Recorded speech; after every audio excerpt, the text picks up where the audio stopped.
Don't repeat it. The name of the story is Don't Repeat It. Don't Repeat It എന്നാണ് ഈ സ്റ്റോറിയുടെ പേര്. കുഞ്ഞു സ്റ്റോറിയാണ്. Who is saying this? To whom? ആരാണ് ഈ Don't Repeat It എന്ന് പറയുന്നത്? ആരോട്? To whom? The hen is saying Don't repeat it. ഹെന്നാണ് പറയുന്നത് അല്ലേ? To whom? ആരോടാണ് പറയുന്നത്? To the cock. The hen told her cock. Okay? It is time for me to lay egg.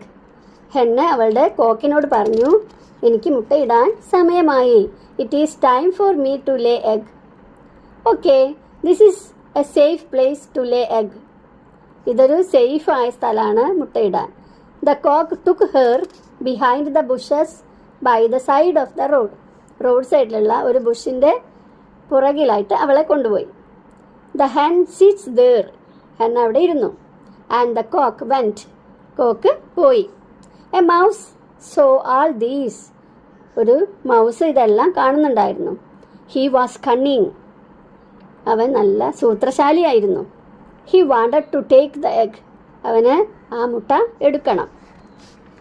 The hen lays the egg and she started clucking as usual. മുട്ട ഇട്ട് കഴിഞ്ഞാൽ കോഴികൾ എപ്പോഴും കക്ക കക്ക കക്ക എന്നൊരു ശബ്ദം ഉണ്ടാക്കും അല്ലേ? ക്ലക്കിംഗ്. അതിനാണ് ക്ലക്കിംഗ് എന്ന് പറയുന്നത്. ഹെന്നും മുട്ടയിട്ടു. പതിവ് പോലെ അവൾ അവിടെ നിന്ന് എണീറ്റ് കുറച്ച് ദൂരെ മാറി നിന്ന് ക്ലക്ക് ക്ലക്ക് ക്ലക്ക് ക്ലക്ക് ക്ലക്ക് എന്ന് പറയാൻ തുടങ്ങി. By the time the rat took the egg and run.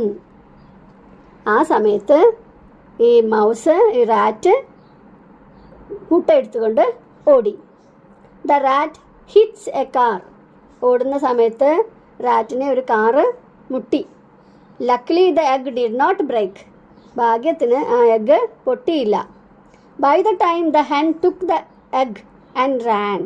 ആ സമയത്ത് ഹെന്ന് ആ മുട്ട എടുത്തുകൊണ്ട് ഓടി. The cock saw it. Cock അത് കണ്ടു. He followed the hen. അവൻ ആ ഹെന്നിൻ്റെ പുറകെ പോയി. The hen says, it is your mistake.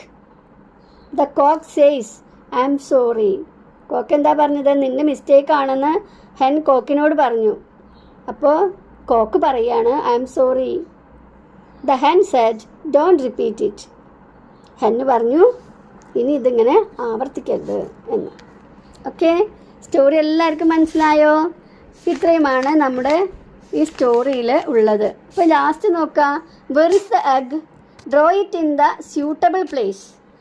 അത് ആരുടെ കയ്യിലാണ് ഈ മുട്ട വേണ്ടതെന്ന് നമ്മളിവിടെ വരച്ച് ചേർക്കുക. ആരുടെ കയ്യിലാണ്? ഹെന്നിൻ്റെ കയ്യിൽ മുട്ട വരച്ച് ചേർക്കുക. അപ്പോൾ യൂണിറ്റ് 1 ഇവിടെ കഴിഞ്ഞിരിക്കുകയാണ് കേട്ടോ. ഇനി നമുക്കിതിൽ ബീ ഹൈവിലെ ആക്ടിവിറ്റീസ് എല്ലാം ഒന്നിച്ച് അടുത്ത വീഡിയോയിൽ പറയാം. ഓക്കെ.